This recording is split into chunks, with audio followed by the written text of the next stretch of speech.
Hi hello നമസ്തേ നമസ്കാരം. എൻ്റെ ചാനലിലെ മറ്റൊരു വീഡിയോയിലേക്ക് നിങ്ങൾക്ക് സ്വാഗതം. അറിയാം, കുറേ ദിവസമായി, ഏകദേശം ഒരാഴ്ചയിൽ കൂടുതലായി ഒരു വീഡിയോ ചെയ്തിട്ട്. സംഭവം വേറെ ഒന്നല്ല, നല്ല പനിയാണ്. അതുകൊണ്ട് തന്നെ നീർവീഴ്ചയും കാര്യങ്ങളൊക്കെ ഉണ്ട്. ശബ്ദമൊക്കെ പോയിരിക്കായിരുന്നു. അപ്പോൾ വെറുതെ വീഡിയോ ചെയ്തിട്ട് കേൾക്കുന്ന ആൾക്കാരെ ബോറടിപ്പിക്കണ്ടല്ലോ എന്ന് കരുതി ചെയ്യാതിരുന്നതാണ്. ഇപ്പോൾ ഏറെക്കുറെ സംഭവം റെഡിയായി വരുന്നു. അപ്പോൾ നമ്മുടെ വീഡിയോസ് ഇനി കണ്ടിന്യൂസ്ലി എല്ലാ ദിവസവും ഉണ്ടായിരിക്കും. നിങ്ങൾ ഇതുവരെ തന്നിരുന്ന സപ്പോർട്ട് വീണ്ടും തരാം. കൂടാതെ പുതിയൊരു ഷോർട്ട് ഫിലിമിൻ്റെ ചെറിയൊരു പരിപാടി തുടങ്ങി വെച്ചിട്ടുണ്ട്. അതിൻ്റെ ചെറിയൊരു സ്ക്രിപ്റ്റിംഗ് പരിപാടിയിലൊക്കെയാണ്. അതുകൊണ്ട് തന്നെയാണ് വീഡിയോ ചെയ്യാനും അതിനൊന്നും സമയം കിട്ടാതിരുന്നത്. ഷോർട്ട് ഫിലിമിൻ്റെ കാര്യം പറഞ്ഞപ്പോഴാണ്, നമുക്ക് ഇപ്പോൾ നമ്മുടെ പെരുന്നാളൊക്കെ കഴിഞ്ഞിട്ട് ഒരുപാട് നാളുകളായി അല്ലേ. സാധാരണ ജനുവരി, ഫെബ്രുവരി, ഏപ്രിൽ, മെയ് ഈ മാസങ്ങളിലാണ് നമ്മുടെ പള്ളി പെരുന്നാളുകളൊക്കെ വളരെ തകൃതിയായിട്ടുണ്ടാവുക. അപ്പോൾ പെരുന്നാളൊക്കെ കഴിഞ്ഞ് ഇപ്പോൾ ഏകദേശം ഒരു 4-5 മാസങ്ങളായി. പക്ഷേ അന്നത്തെ ആ പെരുന്നാളിൻ്റെ ഒരു വൈബ് വീണ്ടും നിങ്ങൾക്ക് കിട്ടണം, അല്ലെങ്കിൽ വീണ്ടും നിങ്ങൾക്ക് കാണണം എന്ന് തോന്നുന്നെങ്കിൽ നിങ്ങൾക്ക് കാണാവുന്ന ഒരു ഷോർട്ട് ഫിലിമാണ് ദേ കാണുന്ന പാതിരാ പെരുന്നാൾ എന്ന് പറയുന്നത്. ഇത് ഞാനിവിടെ പറയാൻ കാരണം അവരാരും എന്നോട് പറഞ്ഞിട്ടല്ല. കാരണം നിങ്ങൾ ഈ വീഡിയോ കാണുന്നത് നിങ്ങൾക്കറിയാം, എൻ്റെ സുഹൃത്തുക്കളാണ് ഈ ഷോർട്ട് ഫിലിം ചെയ്തിരിക്കുന്നത്. അതുകൊണ്ട് തന്നെ അവരൊരു പ്രൊമോഷൻ വീഡിയോ ചെയ്യോ എന്ന് പറയാൻ സാധ്യതയുണ്ട് എന്ന് നിങ്ങൾക്കറിയാം. പക്ഷേ അവരാരും അങ്ങനെയൊന്നും പറഞ്ഞിട്ടില്ല. ഞാനിത് എടുത്ത് പറയാനുള്ള കാരണം, എൻ്റെ സുഹൃത്തായിരുന്നത് കൊണ്ടും സ്മിതേഷ് ഡയറക്റ്റ് ചെയ്തുകൊണ്ടും ഞാൻ അവനോട് ഇതിൻ്റെ ബഡ്ജറ്റിനെ കുറിച്ച് ചോദിച്ചു. അപ്പോൾ അവൻ പറഞ്ഞ ബഡ്ജറ്റ് വെച്ച് നോക്കുമ്പോൾ ആ ബഡ്ജറ്റിൽ ഇങ്ങനെ ഒരു ഷോർട്ട് ഫിലിം അവൻ ചെയ്തുവെങ്കിൽ അതൊരു അപാര സംഭവം തന്നെയാണ്. അപ്പോൾ നിങ്ങൾക്ക് സമയമുള്ളപ്പോൾ തീർച്ചയായിട്ടും കാണാം. ഞാൻ വാട്സപ്പിലൂടെയൊക്കെ ഷെയർ ചെയ്തിരുന്നു. നിങ്ങൾക്ക് കണ്ട് ആ ഒരു പെരുന്നാളിൻ്റെ ഒരു വൈബ്, അല്ലെങ്കിൽ പെരുന്നാളിൻ്റെ ഇടയിലുള്ള അമ്പിൻ്റെ ഇടയിലുണ്ടാകുന്ന അലമ്പ്, ഈ വക കാര്യങ്ങളൊക്കെ നിങ്ങൾക്ക് വീണ്ടും സ്ക്രീനിൽ കാണാൻ സാധിക്കുന്നു എന്നൊരു പ്ലസ് പോയിന്റ് ഈ ഷോർട്ട് ഫിലിമിനുണ്ട്. കൂടാതെ റെലവൻ്റ് ആയിട്ട് വരുന്ന നമ്മുടെ ചിന്താഗതിയൊക്കെ സ്വാധീനിക്കുന്ന തരത്തിലുള്ള ഒരു ചെറിയൊരു കഥയും അതിൽ ഒരുക്കി വെച്ചിട്ടുണ്ട്. അപ്പോൾ തീർച്ചയായിട്ടും കാണാൻ ശ്രമിക്കുക. ലിങ്ക് ഞാൻ ഡിസ്ക്രിപ്ഷനിൽ ബോക്സിൽ നൽകാം. കണ്ടിട്ട് നിങ്ങളുടെ അഭിപ്രായങ്ങൾ അവിടെ അറിയിക്കുക. തീർച്ചയായിട്ടും വലിയൊരു സിനിമ എടുക്കാനുള്ള ഭാഗ്യം ഇതിൻ്റെ ക്രൂവിന് എല്ലാവർക്കും ഉണ്ടാവട്ടെ എന്ന് ഞാൻ ആത്മാർത്ഥമായി ആശംസിക്കുന്നു. അപ്പോൾ നമ്മുടെ ടോപ്പിക്കിലേക്ക് വരാം. ശബ്ദം ഇങ്ങനെ ആയതുകൊണ്ട് ഇടയ്ക്കിടയ്ക്ക് ഉണ്ടായിരിക്കും, ഒന്ന് അഡ്ജസ്റ്റ് ചെയ്യാം. ഇന്ന് ഞാൻ നിങ്ങളുമായിട്ട് പങ്കുവയ്ക്കാൻ പോകുന്ന കാര്യം ഇത്രയേ ഉള്ളൂ. ജീവിതത്തിൽ നിങ്ങൾ തീർച്ചയായിട്ടും അംഗീകരിക്കേണ്ട 10 കാര്യങ്ങൾ തമ്മിലെങ്കിൽ കണ്ടു കാണും ഇതേ കാര്യം തന്നെ. അതെന്താണെന്ന് അറിയാനായിരിക്കും നിങ്ങൾ വെയിറ്റ് ചെയ്യുന്നത്. അതിലെ ഒന്നാമത്തെ കാര്യം ഇതാണ്: അമിതമായിട്ടുള്ള പ്രതീക്ഷകളും അല്ലെങ്കിൽ അമിതമായിട്ടുള്ള ഒരാളോടുള്ള അറ്റാച്ച്മെൻറ്റും നിങ്ങളെ തീർച്ചയായിട്ടും നിരാശയിലേക്ക് നയിക്കും. നമുക്കറിയാം, പെട്ടെന്നായിരിക്കും ഒരു സുഹൃത്ത് അല്ലെങ്കിൽ എന്തെങ്കിലും ഒരു റിലേഷൻഷിപ്പ് ഒരാളായിട്ട് തുടങ്ങുന്നത്, അയാളായിട്ട് നല്ല രീതിയിൽ അറ്റാച്ച്ഡ് ആവുകയും ചെയ്യും. പക്ഷേ അവർ ചിലപ്പോൾ ടൈം പാസിന് വേണ്ടിയിട്ട് അവരുടെ ഏതെങ്കിലും ഒരു സമയം, ഒഴിവ് കിട്ടിയ സമയം എങ്ങനെയെങ്കിലും ചിലവാക്കാനായിരിക്കും നിങ്ങളുടെ ആ ഒരു സൗഹൃദവും എല്ലാം തിരഞ്ഞെടുത്തുണ്ടാവുക. അങ്ങനെ ഒരു അവസരത്തിൽ അവർ പിന്നീട് തിരക്കായി പോകുമ്പോൾ ഈ സൗഹൃദം അവർ ചിലപ്പോൾ പകുതിക്ക് വെച്ച് ഉപേക്ഷിച്ചു വരും. പക്ഷേ നമ്മളാണെങ്കിലോ അത് ആത്മാർത്ഥമായിട്ട് ആഗ്രഹിച്ച് ആശിച്ച് സ്വീകരിച്ച ഒരു സൗഹൃദമായിരിക്കും. അതുകൊണ്ട് തന്നെ അവരുമായിട്ടുള്ള ആ ഒരു അമിതമായിട്ടുള്ള പ്രതീക്ഷകളും അമിതമായിട്ടുള്ള ബന്ധവും ജീവിതത്തിൽ ഇങ്ങനെ സംഭവിക്കും, അല്ലെങ്കിൽ നല്ലത് സംഭവിക്കും, അല്ലെങ്കിൽ നല്ലത് മാത്രമേ എൻ്റെ ജീവിതത്തിൽ സംഭവിക്കൂ എന്ന് തുടങ്ങിയിട്ടുള്ള അമിതമായിട്ടുള്ള പ്രതീക്ഷകളും ഒരുപക്ഷെ നിങ്ങളെ നിരാശയിലേക്ക് നയിക്കും. ഈ ഒരു സത്യം നിങ്ങളെപ്പോഴും നിങ്ങളുടെ ജീവിതത്തിൽ മനസ്സിലാക്കി വയ്ക്കുക. രണ്ടാമത്തെ കാര്യം, അത് വളരെ സിമ്പിളാണ്. ജീവിതത്തിൽ നിങ്ങൾക്ക് സംഭവിച്ചു പോയ ഏതെങ്കിലും ഒരു ദുരവസ്ഥയെക്കുറിച്ചോ അല്ലെങ്കിൽ സംഭവിക്കാൻ പോകുന്ന ഒരു വിഷമകരമായ ഒരു അവസ്ഥയെക്കുറിച്ചോ ഇപ്പോഴേ വിഷമിക്കുന്നത് കൊണ്ട് യാതൊരുവിധ ഗുണവും ഇല്ല. അതുകൊണ്ട് തന്നെ അത് ജീവിതത്തിൽ സംഭവിക്കട്ടെ, സംഭവിച്ചു കഴിഞ്ഞാൽ അതിനെ എങ്ങനെ നേരിടാം എന്നുള്ളതിനെക്കുറിച്ച് ചിന്തിക്കാം. അതല്ലെങ്കിൽ അതിങ്ങനെ സംഭവിക്കും, നമ്മുടെ ജീവിതം ഇങ്ങനെയായി തീരും, നമ്മളതിൽ പെട്ടുപോകും എന്നൊക്കെ വിചാരിച്ചിട്ട് ഇപ്പോഴേ സ്ട്രെസ് അനുഭവിക്കുന്നത് കൊണ്ട് യാതൊരു വിധത്തിലുള്ള ഗുണവും ഇല്ല എന്ന സത്യം മനസ്സിലാക്കുക. അത് നിങ്ങളുടെ മെൻ്റൽ ഹെൽത്തിനെ മോശകരമായിട്ട് ബാധിക്കുകയും, നിങ്ങൾ പറഞ്ഞു കേട്ടിട്ടില്ലേ, ഒരാളെ ഏറ്റവും കൂടുതൽ സ്ട്രെസ് അനുഭവിക്കുന്നുണ്ടെങ്കിൽ ആളുടെ മുഖത്ത് വളരെയേറെ മോക്കുരു ഉണ്ടായിരിക്കും എന്ന് ആരൊക്കെ കൊണ്ട് പറഞ്ഞു കേട്ടുള്ള ഒരു അറിവാണ്. അങ്ങനെയെങ്കിൽ നിങ്ങളുടെ മുഖത്തൊക്കെ മോക്കുരു ഉണ്ടല്ലോ, നിങ്ങൾ എത്രത്തോളം സ്ട്രെസ് അനുഭവിക്കുന്നുണ്ട് എന്ന് അതിൽ നിന്ന് മനസ്സിലാക്കുക. അപ്പോൾ അത്തരത്തിലുള്ള സ്ട്രെസ് അനുഭവിക്കുന്നത് ഒഴിവാക്കുക. അതിനുള്ള മാർഗ്ഗങ്ങളെ കുറിച്ച് മുൻപത്തെ കുറച്ച് വീഡിയോസ് ഞാൻ പറഞ്ഞിട്ടുണ്ട്. അത് പറ്റുകയാണെങ്കിൽ ഞാൻ ഇവിടെ ഐ-ടാബിൽ കൊടുത്തേക്കാം, നിങ്ങളത് കണ്ടു നോക്കുക.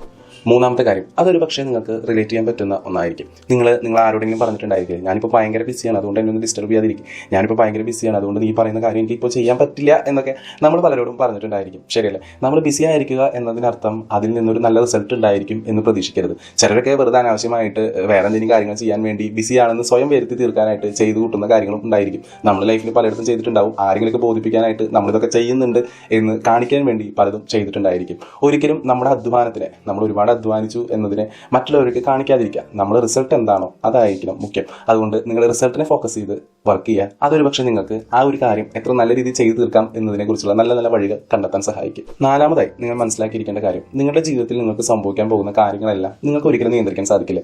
അല്ലെങ്കിൽ എൻ്റെ ജീവിതത്തിൽ ദുഃഖങ്ങളൊന്നും ഉണ്ടാവരുത് എന്ന് നമ്മൾ മനസ്സിൽ വിചാരിച്ച് അത് എഴുതി വെച്ചിരുന്നു കഴിഞ്ഞാൽ ഒരിക്കലും ദുഃഖങ്ങൾ സംഭവിക്കാതിരിക്കില്ല. ദുഃഖങ്ങളും സന്തോഷവും ഇടവിട്ടോ, അല്ലെങ്കിൽ ദുഃഖങ്ങൾ മാത്രമോ അല്ലെങ്കിൽ സന്തോഷം മാത്രമോ ലൈഫിൽ സംഭവിച്ചേക്കാം. ഇനി പ്രശ്നങ്ങളാണ് വന്നുകൊണ്ടിരിക്കുന്നതെങ്കിൽ അത് സംഭവിക്കരുത് എന്ന് വിചാരിച്ച് നമ്മൾ പ്രാർത്ഥിച്ചുകൊണ്ടിരുന്നിട്ട് ഒരിക്കലും കാര്യമില്ല. അപ്പോൾ എന്ത് ചെയ്യണം? സംഭവിച്ചുകൊണ്ടിരിക്കുന്ന കാര്യത്തിനെ എങ്ങനെ നേരിടാം എന്നതിനെ കുറിച്ചുള്ള നല്ല വഴികൾ കണ്ടെത്താൻ ശ്രമിക്കുക. അതായിരിക്കും ജീവിതത്തിൽ അതിജീവിച്ചുകൊണ്ട് മുന്നേറാനായിട്ട് നിങ്ങൾക്ക് സഹായകരമാകുക. ചെറിയൊരു കണക്ക് കൂടി ഞാൻ നിങ്ങൾക്ക് പറഞ്ഞുതരാം. ജീവിതം എന്ന് പറയുന്നത് 10% സംഭവിച്ചുകൊണ്ടിരിക്കുന്ന കാര്യങ്ങളും അതിനോട് നിങ്ങൾ പ്രതികരിക്കുന്ന 90% അടങ്ങുന്നതുമാണ് നിങ്ങളുടെ ജീവിതം. ശരിയെന്ന് തോന്നുന്നെങ്കിൽ ഒന്ന് കമൻറ്റ് ഇട്ടോളൂ. 5-ാമത്തെ കാര്യം, നിങ്ങൾക്ക് ജീവിതത്തിലെ നല്ല പാഠങ്ങൾ, നല്ല അനുഭവങ്ങൾ സമ്മാനിക്കുന്നത് വിഷമങ്ങളിൽ നിന്നായിരിക്കും. സംശയം ഉണ്ടെങ്കിൽ നിങ്ങളുടെ ലൈഫിൽ കഴിഞ്ഞു പോയ ഏതെങ്കിലും ഇൻസിഡൻസ് ഒന്ന് ചിന്തിച്ച് നോക്കൂ. നിങ്ങൾക്ക് ഒത്തിരി വിഷമമുണ്ടായ ഒരു അനുഭവം, പക്ഷെ അതിൽ നിന്ന് നല്ലൊരു പാഠം നിങ്ങൾക്ക് തീർച്ചയായിട്ടും ലഭിച്ചിട്ടുണ്ടാവും. ആറാമത്തെ കാര്യം, നിങ്ങളുടെ ജീവിതത്തിൻ്റെ ഏതൊരു ഘട്ടത്തിലാണെങ്കിലും നിങ്ങൾ എന്തെങ്കിലും ആയിത്തീരാനായിട്ട് അതിനായിട്ട് പരിശ്രമിച്ചുകൊണ്ടിരിക്കുന്ന ഒരു ഘട്ടത്തിലാണെങ്കിലും നിങ്ങളെക്കാൾ നന്നായി ആ കാര്യങ്ങൾ ചെയ്യുന്ന ഒരു വ്യക്തിയെ നിങ്ങൾ എവിടെയെങ്കിലുമൊക്കെ കണ്ടെത്തിയിട്ടുണ്ടാവും. നിങ്ങൾ അവരുമായിട്ട് നിങ്ങളുടെ ജീവിതം കമ്പയർ ചെയ്തുകൊണ്ടിരിക്കുന്നുണ്ടായിരിക്കും. പക്ഷെ നിങ്ങൾ മനസ്സിലാക്കേണ്ട ഒരു സത്യമുണ്ട്, നിങ്ങളെക്കാളും അതായത് നിങ്ങൾ എത്രത്തോളം ചെയ്യുന്നു അത്ര പോലും ചെയ്യാൻ സാധിക്കാത്ത ഒരുപാട് പേര് നിങ്ങളുടെ പുറകിലും ഉണ്ട്. നിങ്ങളെക്കാൾ നന്നായി ഈ കാര്യങ്ങൾ ചെയ്യുന്നവരെയും കണ്ടെത്തണം, നിങ്ങളെപ്പോലെ ആയിത്തീരാനായിട്ട് കഷ്ടപ്പെടുന്ന ഒരുപാട് പേരെയും നിങ്ങൾ കണ്ടെത്തണം. അതുവഴി നിങ്ങൾക്ക് സ്വയം ഒരു സെൽഫ് കോൺഫിഡൻസ് ഉണ്ടാക്കിയെടുക്കാൻ സാധിക്കും. 7-ാമത്തെ കാര്യം, ഇതൊരു പക്ഷേ നിങ്ങൾക്ക് റിലേറ്റ് ചെയ്യാൻ പറ്റുമോ എന്ന് എനിക്കറിയില്ല, പറ്റുന്നെങ്കിൽ പറയാം. സന്തോഷം എന്ന് പറയുന്നത് അതൊരു യാത്രയാണ്. അപ്പോൾ ആ യാത്രയ്ക്ക് എവിടെയെങ്കിലും അവസാനം ഉണ്ടോ? അതൊരിക്കലും ഇല്ല. നിങ്ങൾ സന്തോഷം എത്ര കിട്ടിയാലും വന്നോട്ടെ, കിട്ടിക്കോട്ടെ, ഏകദേശം ഈ പണം കിട്ടുന്ന പോലെ കിട്ടിക്കോട്ടെ എന്ന് കരുതി നിങ്ങൾ ആ യാത്രയിൽ അങ്ങനെ പോയിക്കൊണ്ടിരിക്കും. അതിനൊരു അവസാനം നിങ്ങൾക്ക് കണ്ടെത്താൻ സാധിക്കില്ല. 8-ാമത്തെ കാര്യം, അത് നിങ്ങളുടെ ജീവിതത്തിൽ സംഭവിച്ച പരാജയങ്ങളെ കുറിച്ചാണ്. പരാജയം എന്ന് പറയുന്നത് ഒരിക്കലും പൂർണ്ണമായിട്ടുള്ള ഒരു പരാജയമല്ല. പക്ഷേ ആ പരാജയം എപ്പോഴാണ് യഥാർത്ഥത്തിൽ പരാജയമായി തീരുന്നത് എന്ന് വെച്ചാൽ, നിങ്ങൾ ഒരു ഘട്ടത്തിൽ പരാജയപ്പെട്ടു തളർന്നിരിക്കുന്ന സമയത്ത് അതിനുവേണ്ടി വീണ്ടും കഷ്ടപ്പെടാതിരിക്കുമ്പോഴാണ്. പരാജയം എന്ന് പറയുന്നത് ജീവിത വിജയത്തിലേക്കുള്ള യാത്രക്കിടയിലുള്ള ചെറിയൊരു ഘട്ടം മാത്രമാണെന്ന് മനസ്സിലാക്കുക. അതുകൊണ്ട് പരാജയപ്പെട്ടാൽ അവിടെ തളർന്നിരിക്കാതെ വീണ്ടും പരിശ്രമിച്ചുകൊണ്ടിരിക്കുക. 9-ാമത്തെ കാര്യം, ഞാൻ എത്രത്തോളം ഈ കാര്യം നിന്നോട് പറഞ്ഞു, എന്നിട്ട് നീ എന്താണ് എന്നെ മനസ്സിലാക്കാത്തത്, എന്നെ മനസ്സിലാക്കാൻ നിനക്ക് എന്താണ് സാധിക്കാത്തത് എന്നിങ്ങനെ ഒരുപാട് പേരോട് നിങ്ങൾ പലവട്ടം പറഞ്ഞിട്ടുണ്ടായിരിക്കും. ആരെങ്കിലും അങ്ങനെ നിങ്ങളോട് വിയോജിപ്പ് കാണിക്കുന്നെങ്കിൽ അയാൾ നിങ്ങളെ മനസ്സിലാക്കുന്നില്ല എന്ന് കരുതരുത്. അയാളുടെ അഭിപ്രായങ്ങൾ പറയുന്നു, നമ്മൾ നമ്മുടെ അഭിപ്രായങ്ങൾ പറയുന്നു. അത് തുറന്നു പറയാൻ ശ്രമിക്കുക. രണ്ടുപേരും പരസ്പര ധാരണയിൽ അവസാനം എത്തിച്ചേരാൻ ശ്രമിക്കുക. 10-ാമത്തെ കാര്യം, വിജയത്തിലേക്ക് ഒരിക്കലും ഒരു കുറുക്ക് വഴി ആരും കണ്ടുപിടിച്ചിട്ടില്ല. അവിടെ മനസ്സിലാക്കേണ്ട ഒരു സത്യം, വിജയം എന്ന് പറയുന്നത് ഒരു ഉയരവും ആ ഉയരത്തിലേക്കുള്ള യാത്രക്കിടയിൽ എവിടെയെങ്കിലുമൊക്കെ വീണു പോകാൻ സാധ്യതയുണ്ട്. ഒരു പക്ഷേ നിങ്ങൾ ഒരുപാട് കുറച്ച് ഉയരത്തിലെത്തി അവിടെ എത്തി എന്നതിൽ അഹങ്കരിക്കുന്നെങ്കിൽ അവിടെ നിന്നൊന്ന് വീണ് കഴിഞ്ഞാൽ ആ വീഴ്ച വളരെ വലുതായിരിക്കും, അതുണ്ടാക്കുന്ന വേദനയും വളരെ വലുതായിരിക്കും. അതുകൊണ്ട് നിങ്ങൾ എത്ര ഉയരത്തിലെത്തുന്നോ അതിനനുസരിച്ച് അഹങ്കരിക്കാതിരിക്കുക. വീണ് കഴിഞ്ഞാൽ വീണ്ടും ആ ഉയരത്തിലേക്ക് എത്താനുള്ള ശ്രമങ്ങൾ പുനരാരംഭിക്കാൻ ശ്രമിക്കുക. ഇത്രയുമാണ് നിങ്ങളുടെ ജീവിതത്തിൽ, ഇത്രയുമല്ല ഒരുപാടുണ്ട്, പക്ഷേ എനിക്ക് തോന്നിയ കുറച്ച് കാര്യങ്ങളാണ് നിങ്ങളുടെ ജീവിതത്തിൽ മനസ്സിലാക്കേണ്ട അല്ലെങ്കിൽ അംഗീകരിക്കേണ്ട 10 സത്യങ്ങൾ എന്ന് ഞാൻ കരുതുന്നത്. നിങ്ങൾക്ക് ഇഷ്ടപ്പെട്ടു എന്ന് കരുതുന്നു. നിങ്ങൾക്ക് ഇതിൽ കൂടുതലായി എന്തെങ്കിലും പറയാനുണ്ടെങ്കിൽ തീർച്ചയായിട്ടും കമൻറ്റ് ബോക്സ് ഉപയോഗിക്കാം. ഇത്തരത്തിലുള്ള എന്തെങ്കിലും ടോപ്പിക്സ് നിങ്ങൾക്ക് ഞാനുമായി ഷെയർ ചെയ്യണം എന്നുണ്ടെങ്കിൽ എൻ്റെ Instagram ID നൽകുന്നുണ്ട്. കൂടാതെ വാട്സപ്പിൽ ഇപ്പോൾ പുതിയ പരിപാടി തുടങ്ങിയിട്ടുണ്ടല്ലോ, ചാനൽ തുടങ്ങാനുള്ള ഒരു ഓപ്ഷൻ തന്നിട്ടുണ്ട്. അതിനുള്ള ചാനലിൻ്റെ ലിങ്കും ഡിസ്ക്രിപ്ഷൻ ബോക്സിൽ ഞാൻ നൽകുന്നുണ്ട്. തീർച്ചയായിട്ടും അത് ഉപയോഗിക്കുക. നമുക്ക് മറ്റൊരു വീഡിയോ ആയിട്ട് വീണ്ടും കാണാം. അതുവരേക്കും ടാറ്റ, സീ യു. ഒരു കാര്യം പറയാൻ മറന്നു, ഇത്തരത്തിലുള്ള കാര്യങ്ങൾ നിങ്ങൾക്ക് കേൾക്കാൻ ആഗ്രഹിക്കുന്നെങ്കിൽ തീർച്ചയായിട്ടും ചാനൽ സബ്സ്ക്രൈബ് ചെയ്തേക്കാം. സബ്സ്ക്രൈബ് ചെയ്യാൻ മറക്കരുത്. ഞാൻ ഇത്തരത്തിലുള്ള വീഡിയോസ് ഇടുമ്പോൾ അതപ്പോൾ നിങ്ങൾക്ക് കിട്ടാനായിട്ട് തീർച്ചയായിട്ടും ആ ബെല്ലൈക്കനും എനേബിൾ ചെയ്ത് വെച്ചേക്കാം. അപ്പോൾ നാളെ മറ്റൊരു ദിവസം പുതിയ വീഡിയോ ആയിട്ട് വരാം. ഇരിക്കും. Tata, see you, by.